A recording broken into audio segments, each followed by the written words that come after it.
L'année que nous venons de vivre aura des répercussions considérables sur l'ensemble de la société et monopolisera une grande partie du débat public sur la manière dont nous pourrons atténuer les effets d'une telle année noire. Pourtant, à la lecture de ce rapport, on est étonné par les priorités qui sont les vôtres, à l'entame d'une année 2021 qui doit, on l'espère, consacrer la reprise de l'activité économique. L'ensemble des décideurs publics doivent faire du soutien aux entreprises et aux personnes économiquement en difficulté la grande priorité de leur action. L'enjeu est clair, si l'activité économique ne redémarre pas, notre société sombrera dans les faillites, le chômage et les déficits publics. Et ce, sans parler des troubles sociaux qui découleront de cette situation terrible. Or, on le voit bien, et c'est marqué dans ce rapport, vos deux axes prioritaires sont l'écologie de centre-ville et la réfection des quartiers. Pour des élus qui ne cessent de nous parler d'urgence sociale, dans ce moment si difficile pour l'ensemble de nos concitoyens, être incapable d'avoir le sens des priorités et d'investir financièrement pour la métropole dans les secteurs qui en ont le plus urgemment besoin.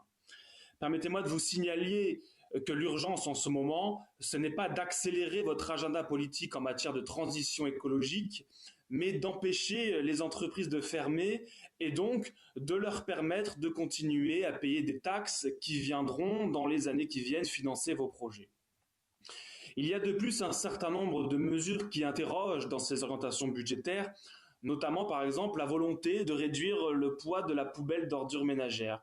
Alors c'est une bonne idée, mais ce n'est pas très cohérent avec la politique que vous avez menée ces derniers mois, puisque vous avez délibérément caché aux habitants que le tri sélectif n'a pas été opéré pendant 6 mois. Vous n'êtes donc pas irréprochable, même sur cette question de l'écologie, dont vous faites pourtant votre principal cheval de bataille.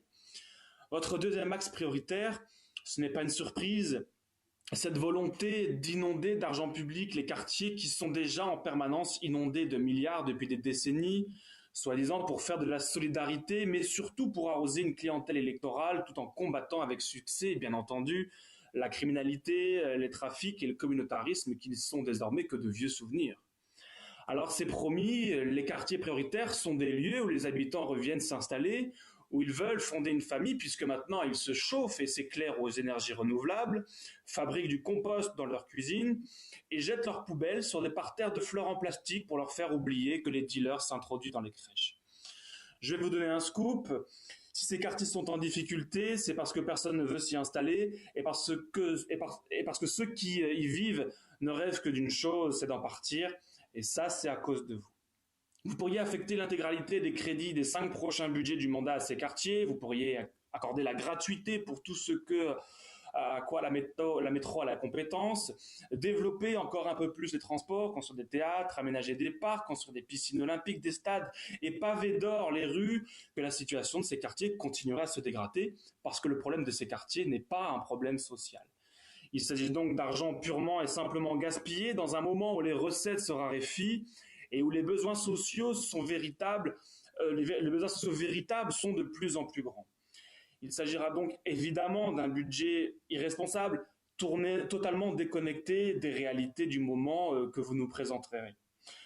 Une petite note positive cependant sur les budgets annexes qui ont été présentés, qui couvrent des activités à caractère technique globalement à l'abri de toute idéologie et qui sont donc de fait dans une situation financière favorable.